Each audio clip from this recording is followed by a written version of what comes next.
Hello viewers, আজকের এই ভিডিওতে আমরা ঢুকে পড়বো সেই সব ভবিষ্যৎবাণীগুলোতে যেগুলো প্রথম দিকে ছিল হিরো বাট পরবর্তীতে হয়ে গেছে জিরো। মানে ইন্টারনেট ধ্বংস হয়ে যাবে 1996 সালে, ক্লোন মানুষ রাস্তায় হাঁটবে 2020-এ, এমনকি নিউজ পেপার 2015 সালের মধ্যে বিলুপ্ত হয়ে যাবে। ভাই, এসব ভবিষ্যৎবাণী কি সস্তা কপিতে লেখা হয়েছিল না কিভাবে লেখা হয়েছিল আমি জানি না। তো এই ভিডিওতে আমরা 10টা ফেল প্রেডিকশন রেখেছি, তো চলুন শুরু করা যাক। নাম্বার 10-এ রয়েছে এই ভিডিওর 10 নম্বর প্রেডিকশনটি হচ্ছে ইন্টারনেট কোলাপস 1996, বলতে ইন্টারনেট পুরোপুরি ধ্বংস হয়ে যাবে 1996 সালে। ডিসেম্বর 1995 ইথারনেটের সহ উদ্ভাবক এবং চিকমের প্রতিষ্ঠাতা রবার্ট ম্যাটকেল তিনি বলেছিলেন ইনফোওয়ার্ল্ডে, predicting the internet's catastrophic collapse and কোসাইডস গ্যালোর। রবার্ট ম্যাটকেল তিনি বলেছিলেন ইন্টারনেট অতি দর্শনীয়ভাবে সুপারনোভাতে পরিণত হবে। তার ভাষ্যমতো কি ছিল? ইন্টারনেট অতি বোঝাই নেটওয়ার্ক, বিভিন্ন ধরনের সফটওয়্যার বা ব্যবসায়িক মডেলের যে অনিয়ন্ত্রিত ব্যবস্থা ইত্যাদি কারণে মূলত ইন্টারনেট ধ্বংস হয়ে পড়বে, বলতে একদমই কলেপস করবে, বলতে ইন্টারনেটের গতি খুব নগণ্য থাকবে। ব্যাক টু দ্য রিয়েলিটি ভাই, এখনকার কি অবস্থা? আচ্ছা, তার ভবিষ্যৎবাণী অনুযায়ী মনে হয় আমার এই ভিডিওটা 30 বছর আগে করা হয়েছিল, যেহেতু ইন্টারনেটের গতি অনেক স্লো, তার কারণে আমার এই ভিডিওটা আপলোড হতে এত সময় লাগছে। ভাই, back to the reality, internet এখন কোথায় গেছে? আপনি বিভিন্ন সোশ্যাল মিডিয়া ঘুরে দেখলেই দেখতে পাবেন যে বিলিয়ন মিলিয়ন ভিডিও কিংবা ট্রিলিয়নেরও বেশি পোস্ট এবং মিলিয়নের মতো ওয়েবসাইট ইন্টারনেটে এখন অবধি আছে, বাট এখন অবধি কোনো ধরনের প্রবলেম হয়নি। বাই দ্য ওয়ে, যখন 1996 সাল পার হয়ে গেল তখন রবার্ট ম্যাটকেল তিনি বলেছিলেন যে আচ্ছা, তার কথাটা ভুল ছিল এবং তিনি এই জিনিসটাকে হজম করে নেবে। 1997 সালে ষষ্ঠ আন্তর্জাতিক ওয়ার্ল্ড ওয়াইড কনফারেন্সে যেটা তিনি প্রেডিক্ট করেছিলেন সেই মুদ্রিত কপিটা তিনি খেয়ে ফেলেছিলেন। কিসের মাধ্যমে? পানি মিক্স করে খেয়ে ফেলছেন। নেক্সট নাম্বার 9-এ রয়েছে আমাদের Y2K, দ্য মিলেনিয়াম বাগ। 1990 দশকের শেষের দিকে কম্পিউটার বিশেষজ্ঞ, গণমাধ্যম এমনকি কিছু সরকার প্রেডিকশন করেছিলেন যে 2000 সালে কম্পিউটার সিস্টেম পুরোপুরি ব্যর্থ হয়ে যাবে। এর কারণ কি ছিল? পুরনো সফটওয়্যারগুলো মূলত কোনো একটা বছরের শেষ 2 ডিজিটকে গণ্য করে, বলতে 1997 হলে 97 শেষ 2 ডিজিটকে সে মূলত সংরক্ষণ করে। এই ক্ষেত্রে 1998 তার মানে 98, কিন্তু 2000 সাল আসলে কি হবে? 00। তার মানে এই জিনিসটা কি কম্পিউটার কি গেস করবে? 1900 গেস করবে নাকি 2000 গেস করবে? এই জিনিসটাই হচ্ছে একটা কলাপস। সো এই ক্ষেত্রে বিজ্ঞানীরা মনে করছিল যে হচ্ছে পুরোপুরি সিস্টেম ব্যর্থ হয়ে যাবে এবং ইন্টারনেটে যত ধরনের তথ্য আছে সব ভেনিশ হয়ে যাবে। বলতে গেলে আপনার সফটওয়্যার পুরোপুরি 1900 সাল যে অবস্থায় ছিল তা পরিণত হবে। ফলে কি ঘটতে পারে? আর্থিক এবং ব্যাংকিং খাত যেগুলো আছে পুরোপুরি ভেঙে যেতে পারে, বলতে ধস নামতে পারে এবং হাসপাতালের রেকর্ড হারিয়ে যেতে পারে। তখনকার সময়ে মার্কিন সরকার সারা বিশ্বে এবং কি গণমাধ্যম এটাকে মিলেনিয়াম বাগ নামে প্রচার করেন। মানে ধরুন 2000 সাল, আপনি আপনার কলেজের কোনো একটা রেজিস্ট্রেশন ফর্ম পূরণ করবেন, আপনি আপনার কলেজের ওয়েবসাইটে গেলেন, ওয়েবসাইট খুঁজে পাচ্ছেন না। মানে আরে কি হইল? আপনার লাস্ট ডেট ওই দিনেই আপনাকে পূরণ করতে হবে, বাট আপনি ওয়েবসাইটে খুঁজে পাচ্ছেন। পরে দেখলেন আপনার কলেজ আছে বাট আপনার কলেজের কোনো তথ্যই ইন্টারনেটে নেই। হোয়াট দ্য হেল।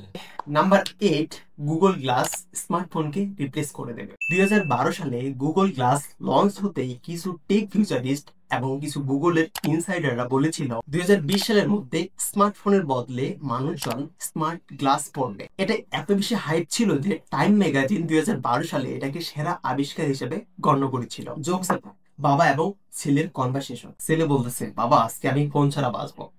বাবা বলতেছে, তুমি চ্যাট করবে কিভাবে? ছেলে বলতেছে, চশমা দিয়ে। আমার চোখে এখন হোয়াটসঅ্যাপ। বাবা বলতেছে, তার মানে তুমি চোখ দিয়ে কি টাইপ করবে? How it's possible brother. Next number 7, news paper extinguisher করে যাবে 2015 সালের মধ্যে, বলতে সংবাদপত্র উধাও হয়ে যাবে। নিউজ পেপার এক্সটিং করবে বলতে নিউজ পেপার ভেনিশ হয়ে যাবে, সংবাদপত্র আপনি আর দেখতে পাবেন না। 2000 দশকের দিকে যখন ইন্টারনেট খুব দ্রুত গতিতে বাড়তেছিল, কিছু টেক ফিউচারিস্ট মিডিয়া বিশ্লেষক বলেছিল যে নিউজ পেপার বলতে সংবাদপত্র 2015 সালের মধ্যে উধাও হয়ে যাবে। রোস ডওসন 2007 সালে অস্ট্রেলিয়ান দ্য ফিউচার এক্সপ্লোরেশন নেটওয়ার্কে বলেন 2020 সালে ইউএসএ, 2019 সালে ইউকে এবং 2040 সালের মধ্যে গোটা পৃথিবী থেকে সংবাদপত্র বিলুপ্ত হয়ে যাবে। বাই দ্য ওয়ে, এখন অবধি কোনো দেশে পুরোপুরি নিউজ পেপার বিলুপ্ত হয়নি। কি ওটস প্রেডিকশনের বাবা! By the way, newspaper পুরোপুরি বিলুপ্ত হয়নি, তবে হ্যাঁ, নিউজ পেপারের পাতা সংখ্যা কমছে এবং নিউজ পেপার পুরোপুরি বিজ্ঞাপন দিয়ে ভরে গেছে। তারা প্রেডিক্ট করেছিল যে প্রিন্ট শেষ, বলতে নিউজ পেপার ভেনিশ হয়ে যাবে, বাট নিউজ পেপার বলতেছে না, আমি এখনো ভেনিশ হয়নি, তবে আমি অনলাইনে সুইচ করছি, বলতে আপনি ই নিউজ পেপার এখন বেশি পাবে। এরপর আসতেছি আমরা number 6। IPhone has no chance of gaining significant market share. 2007 সালে স্টিভ জবস যখন প্রথম আইফোন লঞ্চ করেন, ঠিক তখনকার সিও মাইক্রোসফটের ইউএসএ টুডেকে দেওয়া সাক্ষাৎকারে এই ডিভাইসটিকে নিয়ে তিনি উপহাস করেছিলেন। তার কথা ছিল আইফোনের কোনো গুরুত্বপূর্ণ বাজার পাওয়ার সম্ভাবনা নেই। তিনি ভবিষ্যদ্বাণী করেছিলেন যে আইফোন পুরো ফোন মার্কেটে 2 থেকে 3% ডোমিনেট করতে পারে। বাট বর্তমানে আইফোন মাল্টি ট্রিলিয়নেরও বেশি সাম্রাজ্য তৈরি করে প্রমাণ করে যে স্টিভ বালমারের যে ভবিষ্যদ্বাণীটা ছিল তা ছিল প্রযুক্তি ইতিহাসে সবচেয়ে বিখ্যাত ব্যর্থ একটা ভবিষ্যদ্বাণী। জোকস এপার্ট, 2007 সালে স্টিভ বালমার বলেছিল $500 দিয়ে কি আইফোন কিনবে, কিন্তু এখন মানুষ $1500 দিয়েও আইফোন কিনতেছে, তাও 24টা কিস্তি। বালমার তখন হেসেছিল আইফোন দেখে, এখন অ্যাপল ব্যাংক ভাঙতেছে হাসতে হাসতে। This is one of the worst ever prediction. এরপর আসতেছে নাম্বার 5, বিটকয়েন মারা গেছে। আচ্ছা, বিটকয়েন কি জিনিস? বিটকয়েন হচ্ছে একটা অনলাইন কারেন্সি। এখানে মূলত হচ্ছে আপনার এক্সট্রা করে কোনো নোট বা হচ্ছে গভর্নমেন্টের কোনো ব্যাংকের কোনো কাগজ রাখা লাগবে না। আপনি ইচ্ছা মতো কোনো হচ্ছে অনলাইন পরিষেবার মাধ্যমে এটা পেমেন্ট বা গ্রহণ করতে পারে। তো 2010-এর দশকের শুরুতে অনেক নামী অর্থনীতিবিদ, বিশেষজ্ঞ, ব্যাংকার তারা মনে করেছিল বিটকয়েন একটা প্রতারণা চক্র, বলতে এটা বেশি দিন টিকতে পারবে না এবং কখনোই গ্রো করতে পারবে না। নুরিয়েল রবিনি বলেছিলেন the mother of all scam, অর্থাৎ সব প্রতারণার জননী। ওয়ারেন বাফেট বিটকয়েনকে বলেছিলেন ডেড পয়জন স্কোয়ার, বলতে এটা ইঁদুরের বিষের চেয়েও খারাপ। পল কর্গম্যান, একজন হচ্ছে নোবেলজয়ী অর্থনীতিবিদ, তিনি বিটকয়েনকে বলেছিলেন এটা পুরোপুরিভাবে ধসে পড়বে, বলতে সামনে আগাইতে পারবেন। Back to the reality, bitcoin অনেক ভয়াবহ দাম পতনের পরও এখনো বেঁচে আছে। বর্তমানে বিটকয়েনকে ডিজিটাল গোল্ড হিসেবে ব্যবহার করা হয়। সরকার, ব্যাংক, টেসলা, পেপেল কিংবা মাইক্রো স্ট্র্যাটেজির মতো কোম্পানিগুলো এখন বিটকয়েনে বিনিয়োগ করছে। This was another field prediction on the internet. Number 4 রয়েছে 2020 সালের মধ্যে মানব ক্লোনিং সাধারণ হয়ে যায়। এটা ছিল সাহসী ভবিষ্যৎবাণীগুলোর মধ্যে অন্যতম একটি, কিন্তু এটা বাস্তবে ভীষণভাবে ব্যর্থ হয়েছে। যখন 1996 সালে ডলি নামের এক ভেড়ার ক্লোন করা হয়, ঠিক তারপরে 2000-এর শুরুর দিকে অনেক ভবিষ্যৎবিদ, মিডিয়া কিংবা বিজ্ঞানীরা মনে করতেছিল 2020 সালের মধ্যে মানব ক্লোনিং হয়ে পড়বে সারা বিশ্বে, বলতে ক্লোনিং হবে খুব একটা সাধারণ ঘটনা। ক্লোনিং মূলত হচ্ছে যে একটা অযৌন প্রজনন, বলতে আপনার হুবহু অন্য আরেকজন আইডেন্টিক্যালি তৈরি করা হবে, যা বাস্তবে এখন অবধি ইম্পসিবল। এবং বেশিরভাগ দেশেই মানব প্রজনন ক্লোনিং কঠোরভাবে নিষিদ্ধ করা হয়েছে। ভাই, এটা যদি পসিবল হইতো, মানে হচ্ছে আমার হুবহু আরেকজন, আমি হচ্ছে খাবো, ঘুমাবো আর হচ্ছে ফুর্তি করব, আমার যে হুবহু আইডেন্টিক্যাল ক্লোন থাকবে সে মূলত সব কাজ করবে, খুব ভালো হইতো না? আমি ভাবতেছি এটা কি পসিবল হবে? হলে ভালোই হবে, তাই না?